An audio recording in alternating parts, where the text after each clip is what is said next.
औज़ुबिल्लाहिमिनश्शैतानिर्रजीम बिस्मिल्लाहिर्रहमानिर्रहीम अस्सलामु अलैकुम एवरीवन, दिस इज़ मुर्तज़ा। आज हम करेक्शन का पार्ट 3 पढ़ेंगे, करेक्शन ऑफ वर्ब्स का पार्ट 3। इससे पहले हमने पार्ट 1 पार्ट 2 डिस्कस किया था and today we are going to study about part 3 correction of verbs. तो पहला जो पॉइंट है वो हमारा है सो दैट। सो दैट का मतलब होता है ताकि। सो दैट का मतलब क्या होता है? ताकि। तो आपने ज़हन में क्या रखना है कि अगर सेंटेंस में सो दैट आ जाएगा तो उसके बाद सिर्फ 2 आंसर्स ही पॉसिबल हो सकते हैं। यानी कि अगर कोई सेंटेंस दिया गया है और सेंटेंस में सो दैट दिया गया है तो सो दैट के बाद 2 चीजें आ सकती हैं, या तो मे आएगा या फिर माइट आएगा। अगर सो दैट से पहले वर्ब की पहली फॉर्म होगी तो हम मे लगाएंगे। अगर सो दैट से पहले वर्ब की सेकंड फॉर्म होगी, V2V second form of verb, तो हम आगे आंसर में माइट लगाएंगे। ओके, एग्जांपल को देखें। He works hard so that he dash pass. तो ये सो दैट का इस्तेमाल हो गया और हमें कंफर्म है कि अगर सो दैट का इस्तेमाल सेंटेंस में हो तो कौन से आंसर्स पॉसिबल हो सकते हैं? Please tell me. Yes, may या माइट। अब देखें, यहाँ वर्ब की फर्स्ट फॉर्म है, V1 है, और वर्ब की अगर पहली फॉर्म होगी सो दैट से पहले तो कौन सा आंसर आएगा? That's great. क्या आएगा? मे आएगा। तो यहाँ may is the correct answer. Is it clear to you? तो A answer is the correct answer. Okay, look another example. Look at another example. He worked hard so that he worked hard so that he dash pass. अब जो worked है that is the second form of verb. Worked क्या है? Second form of verb है। तो so that के बाद क्या आएगा? मे आएगा, माइट आएगा? माइट आएगा। That's great. तो माइट आ जाएगा। ठीक है, तो इसको आपने इस तरह ज़हन में रखना है कि सो दैट जहां भी आएगा सेंटेंस में उसके बाद सिर्फ 2 आंसर्स हो सकते हैं, नंबर 1 मे और माइट। सो दैट से पहले अगर वर्ब की पहली फॉर्म होगी तो क्या आएगा? मे आएगा। सो दैट से पहले अगर वर्ब की सेकंड फॉर्म होगी तो आंसर में क्या आएगा?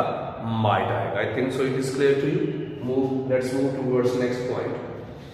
अगर सेंटेंस में लेस्ट का इस्तेमाल हुआ है, लेस्ट का मतलब होता है ऐसा ना हो के, तो लेस्ट के बाद हमेशा शुड आएगा। लेस्ट के बाद क्या आएगा? हमेशा शुड का यूज होगा। ठीक हो गया? जैसे वॉक स्लोली, आहिस्ता चलो, लेस्ट यू डैश फॉल, ऐसा ना हो कि तुम गिर जाओ। तो देखें ना, यहाँ लेस्ट का इस्तेमाल हुआ है तो लेस्ट के बाद क्या आएगा? दैट्स ग्रेट, शुड आएगा। शुड के अलावा और कोई आंसर नहीं हो सकता। तो लेस्ट के बाद क्या आएगा? ये हमारा आंसर यहाँ शुड आएगा। तो ये C answer is the correct answer. आहिस्ता चलो, ऐसा ना हो कि गिर जाओ। Walk slowly lest you should fall. तो आपने माइंड में क्या रखना है? अगर सेंटेंस में लेस्ट का इस्तेमाल होगा तो उसके बाद जो आंसर होगा दैट विल बी शुड। तो शुड इस लेस्ट के बाद सिर्फ शुड ही आंसर हो सकता है। ओके, नेक्स्ट पॉइंट नंबर 3 देखें। अगर सेंटेंस में अनलेस का इस्तेमाल हुआ हो, अनटिल का इस्तेमाल हो या लेस्ट का इस्तेमाल हो, ठीक है, अगर किसी सेंटेंस में अनलेस, अनटिल या लेस्ट का इस्तेमाल हुआ है तो उसके बाद नॉट कभी भी नहीं आ सकता। क्या नहीं आ सकता? नॉट कभी भी नहीं आ सकता। अगर अनलेस या अनटिल का इस्तेमाल हो या लेस्ट का इस्तेमाल हो तो उसके बाद नॉट दोबारा कभी नहीं आएगा, क्योंकि अनलेस और अनटिल या लेस्ट जो है दे गिव नेगेटिव सेंस। क्या कहा? क्या बेटा? व्हाट आई एम सेइंग, मैं क्या कह रहा हूं? मैं ये कह रहा हूं कि अगर अनलेस, अनटिल या लेस्ट का इस्तेमाल हो तो उसके बाद कभी भी नॉट इस्तेमाल नहीं होगा। Look at the example. Unless you dash hard, जब तक तुम मेहनत नहीं करोगे तुम पास नहीं हो सकते। Unless you will not, you do not, you work, ये unless you will not work, ये वर्क के साथ आएगा। Do not work, work did not work. तो अनलेस यू वर्क हार्ड, तो यहां आंसर जो आएगा ना वो आएगा वर्क, WORK, वर्क और walk. Unless you work hard, देखिए unless you do not work hard नहीं आएगा, unless you do not work hard नहीं आएगा, क्या आएगा? अनलेस यू वर्क हार्ड, जब तक कि तुम मेहनत नहीं करते, जब तक कि तुम नहीं आ जाते, until you come back, तो ये नहीं होगा until you do not come back, जब तक तुम वापस नहीं आ जाते, unless या until you do not come back, तो ये गलत हो जाएगा। I just want to say, मैं ये कहना चाह रहा हूँ कि unless, until और lest के बाद कभी भी not इस्तेमाल नहीं होगा, क्योंकि ये नेगेटिव सेंस लेते हैं। It is clear to you? Okay, let's move towards next point. Okay, ये जो पॉइंट्स हैं 4, 5 और 6, ये कंडीशनल सेंटेंसेस के बारे में है, कंडीशनल सेंटेंसेस के बारे में। तो आपने ज़हन में रखना है कि अगर इफ के साथ वर्ब की पहली फॉर्म आए, अगर पेपर में वो इफ के साथ वर्ब की पहली फॉर्म दे देता है, तो दूसरे पार्ट में आप विल शैल के साथ वर्ब की फर्स्ट फॉर्म इस्तेमाल करोगे। इफ के साथ अगर वर्ब की पहली फॉर्म है तो दूसरे हिस्से में विल शैल और फर्स्ट फॉर्म का इस्तेमाल होगा, ठीक हो गया। अगर वो पेपर में विल शैल और फर्स्ट फॉर्म पहले दे देता है तो आप इफ के साथ क्या लगाओगे? वर्ब की पहली फॉर्म लगाओगे। लुक एट द एग्जांपल, देखें, if he comes to me, अगर वो मेरे पास आएगा तो मैं उसकी मदद करूंगा। If he comes to me I dash him, तो I would help, I shall help, I would help, I can help. तो अब इसमें देखें कौन सा आंसर ठीक है। तो इफ के साथ क्या आया हुआ? वर्ब की पहली फॉर्म है, तो फार्मूला के मुताबिक, स्ट्रक्चर के मुताबिक क्या आना चाहिए? दैट्स ग्रेट, विल शैल और वर्ब की पहली फॉर्म आना चाहिए। तो आंसर हमारा क्या हो जाएगा? ये वाला B answer. If he comes to me I shall help him, अगर वो मेरे पास आएगा तो मैं उसकी मदद करूंगा। It is clear to you? अच्छा, अगर वो इस तरह दे दे, if he dash to me, अगर वो मेरे पास आएगा आई शैल हेल्प हिम। अब देखें आई के साथ, यानी कि यहां इस पार्ट में देखें शैल के साथ पहली फॉर्म आई हुई है, तो इफ के साथ क्या करोगे आप? यानी कि विल शैल और पहली फॉर्म एक साइड पे दे दे, तो इफ के साथ क्या करोगे आप? वर्ब की फर्स्ट फॉर्म यूज करोगे। If he comes, if he comes, क्योंकि ये सिंगुलर था, ये सिंगुलर था, तो हमने एस के लिए इसका इजाफा किया। If he comes to me, अगर वो मेरे पास आएगा आई शैल हेल्प हिम, मैं उसकी मदद करूंगा। तो इसमें आप देख सकते हो ये सिंगुलर है, ये सिंगुलर है तो हमने कम्स लगाया। अगर यह प्लूरल होता, दे होता, वी होता, यू होता, तो फिर हम एस के लिए इसका इजाफा नहीं करते। It is clear to you? तो सिंपल यार, आप लोगों ने स्ट्रक्चर माइंड में रख लेनी है कि इफ के साथ पहली फॉर्म और दूसरे पार्ट में विल शैल के साथ फर्स्ट फॉर्म। अगर विल शैल और फर्स्ट फॉर्म वो पहले दे देते हैं तो इफ के साथ आप वर्ब की पहली फॉर्म लगा दोगे। ओके, सेकंड कंडीशन देखें, अगर इफ के साथ सेकंड फॉर्म हो, क्या हो? इफ के साथ सेकंड फॉर्म हो वर्ब हो, तो दूसरे हिस्से में आप वुड के साथ वर्ब की पहली फॉर्म लगाओगे। Can, could, may, might, would, should के बाद वर्ब की पहली फॉर्म ही लगाई जाती है। देखें, if he worked hard, if के साथ वर्ब की कौन सी फॉर्म है? सेकंड फॉर्म है, ठीक है। तो इधर आगे आंसर कौन सा आएगा? वुड आएगा, क्योंकि past is followed by the past tense. Will नहीं आएगा, शैल भी नहीं आएगा, क्या आएगा? वुड आएगा। तो which is the correct answer? B is the correct answer. If he worked hard, अगर उसने मेहनत की तो पास हो जाएगा। If he worked hard he would pass, ठीक हो गया।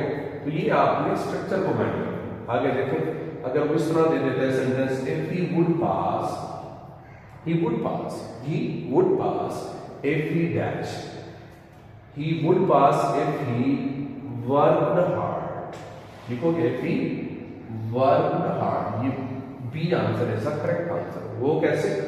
देखें, यहाँ would और फर्स्ट फॉर्म आया हुआ है ना एक पार्ट, जैसे would और फर्स्ट फॉर्म है, तो फिर इफ वाले हिस्से में कौन सी फॉर्म आएगी? Second form. तो सेकंड फॉर्म हमारी कौन सी है? वर्कड।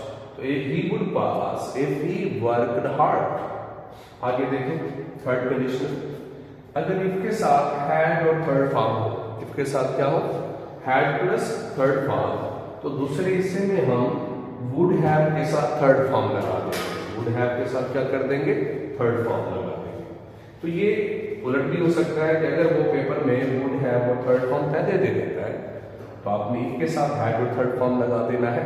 तो you are to remember the structure, आपने ये स्ट्रक्चर माइंड रखना है कि अगर इफ के साथ हैड प्लस थर्ड फॉर्म होगा तो मैं क्या करूंगा, इफ के साथ सेकंड फॉर्म होगा तो क्या करूंगा, इफ के साथ फर्स्ट फॉर्म होगा तो क्या करूंगा।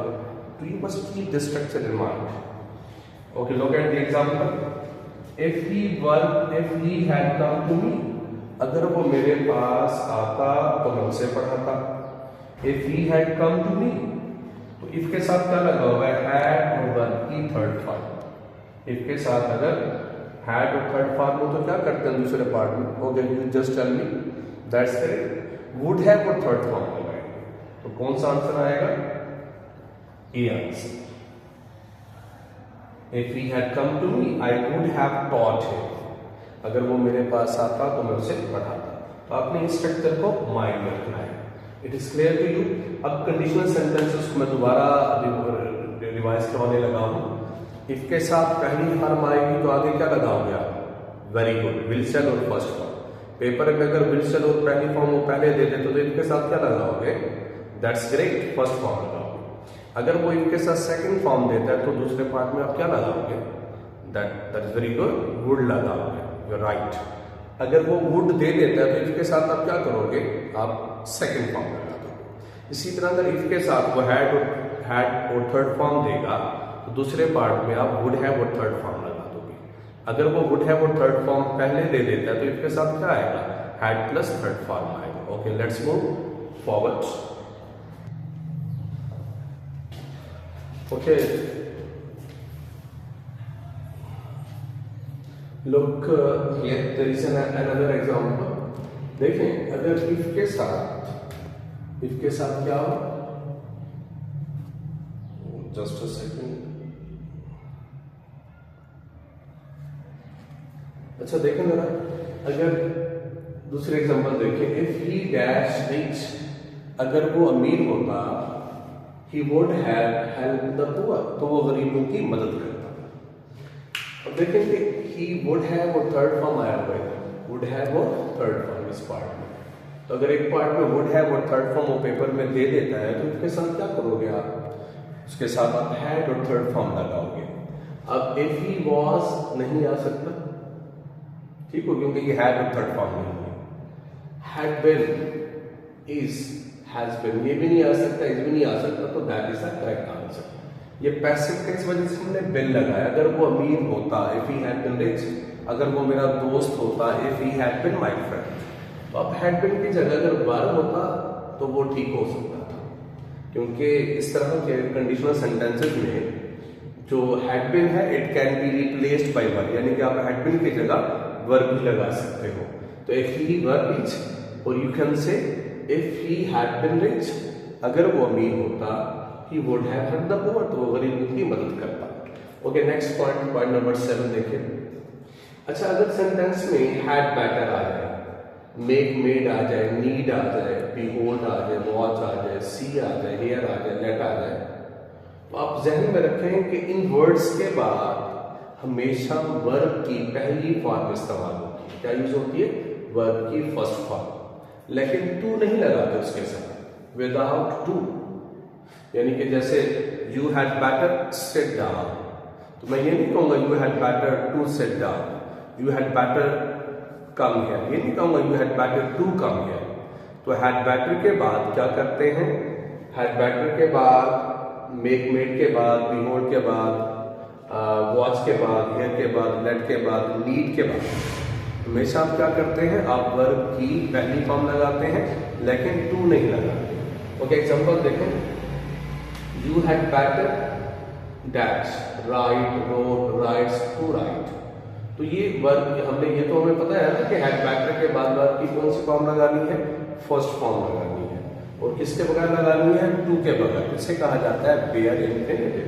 तो यू हैव बेटर राइट, तो यहाँ क्या आएगा, हमारे लिए बेहतर है कि लिखो you had better write. It is clear. इसी तरह आगे देखें एग्जांपल को, teacher makes me dash, make आ जाए या मेड आ जाए, तो उसके बाद भी वर्ब की पहली फॉर्म लगानी है टू के बगैर। Teacher makes me stand, teacher मुझे खड़ा कर देता है, टीचर मुझे खड़ा कर दिया, टीचर मेड मी स्टैंड या टीचर मेक्स मी डैश। तो स्टैंड पहली फॉर्म आएगी, टू नहीं आएगा, ठीक है। तो मेड के बाद भी वर्ब की कौन सी फॉर्म आती है, फर्स्ट फॉर्म टू के बाद। You need not go there, तुम्हें वहां जाने की जरूरत नहीं है। तो नीड नॉट के बाद भी वर्ब की पहली फॉर्म लगाते हैं टू के बगैर। तो नीड नॉट पे और हैड बेटर पे मैंने एक सेपरेट वीडियो बनाई हुई है in detail, you better watch that video in order to increase your knowledge. तो ये these are the correction of verbs. तो आज जो हमने पॉइंट्स देखे, हमने सो दैट को देखा, लेस्ट को देखा, अनटिल अनलेस को देखा, कंडीशनल सेंटेंसेस को देखा, had better make made need इनके बारे में पढ़ा। तो अब आपने करना क्या है, आपने इन क्लूज को माइंड में रखना है। I have told you many times कि यार टेंसेस नहीं आते, no problem at all, form of verbs आनी चाहिए in order to do the correction. Okay, thanks very much indeed for watching the video. Part 4 मैं नेक्स्ट बनाऊंगा इंशाल्लाह। तो I hope that you must have learn something new today.